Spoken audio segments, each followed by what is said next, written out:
নমস্কার।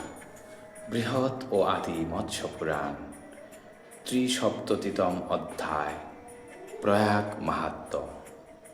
যুধিষ্ঠির কহিলেন, ওহে তপোধন, আপনি যেসব কথা কহেন এখন, ইহার যে অনুষ্ঠান আমি কি প্রকারে সাধন করিব তাহা বলুন আমারে। যাহাতে আমার লাভ হয় পরিত্রাণ, সে বিষয়ে উপদেশ করুন প্রদান। মার্কণ্ডেয় কহিলেন, শুনো হে রাজন, প্রয়াগ সম্বন্ধে যাহা করেছি কীর্তন, সেই সমুদয় পাঠ করিবে ভক্তিতে, শ্রবণ করিবে কিংবা ঐকান্তিক চিতে। স্থাবর জঙ্গমাত্মক ভূত সকলেরে, প্রভু ব্রহ্মা সৃষ্টি করিছেন নিরন্তরে। ভগবান বিষ্ণু সেই সব প্রজাগণে বর্ধিত করিতেছেন সদা সর্বক্ষণে। যখন অন্তিম কাল আসিবে সবার, রুদ্রদেব করিবেন অবশ্য সংহার। তখন প্রয়াগ কিন্তু বিনষ্ট না হইবে, উহা অবিনাশী সদা নিশ্চয় জানিবে।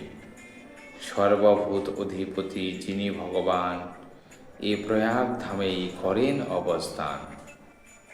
এই তত্ত্ব জ্ঞান নেত্রে যে করে দর্শন, প্রকৃতই চক্ষুষ্মান হন সেই জন। যে বা অবস্থান করে এ নিয়ম ধরে, অবশ্যই সে পরম গতি লাভ করে। যুধিষ্ঠির কহিলেন, হে মহর্ষিবর, প্রয়াগে করেন বা শ্রেষ্ঠ যত নর। এইরূপ জনশ্রুতি করেছি শ্রবণ, ইহার কারণ কিবা বলুন এখন। ঋষি কহিলেন, ব্রহ্মা বিষ্ণু মাবতী, যে কারণে প্রয়াগতে করেন বসতি। বর্ণনা করেছি আমি তাহার কারণ, এই তত্ত্ব করো তুমি নির্ণয় এখন। প্রয়াগ মণ্ডল পঞ্চযোজন বিস্তৃতি, তার রক্ষায় তথা দেবগণের বসতি।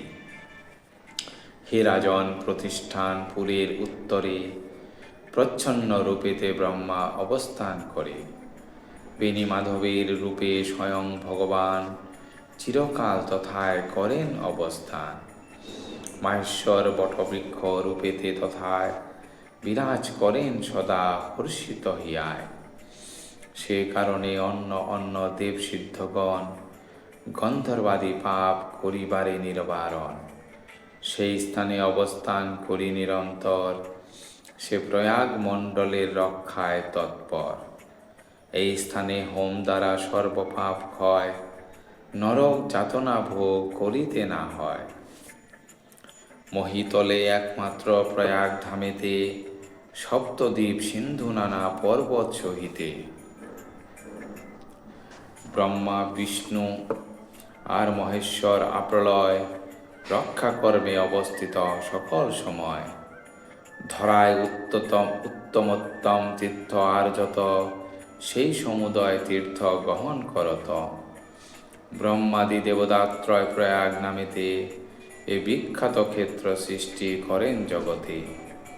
এ প্রয়াগ ক্ষেত্র হয় অতি পুণ্যকর, পবিত্রতা সাধক ও সুননিপবর। প্রয়াগ তীর্থের যেই মাহাত্ম্য কথন, এক মনে যেবা করে পাঠ বা শ্রবণ। অন্তিমে তাহার গতি হয় সুরপুরে, ভক্তদাস সদা কাঁদে রহি বহু দূরে। বৃহৎ ও আদি মৎস্য পুরাণে, ত্রিসপ্ততিতম অধ্যায়ে প্রয়াগ মাহাত্ম্য কথন সমাপ্ত। ধন্যবাদ।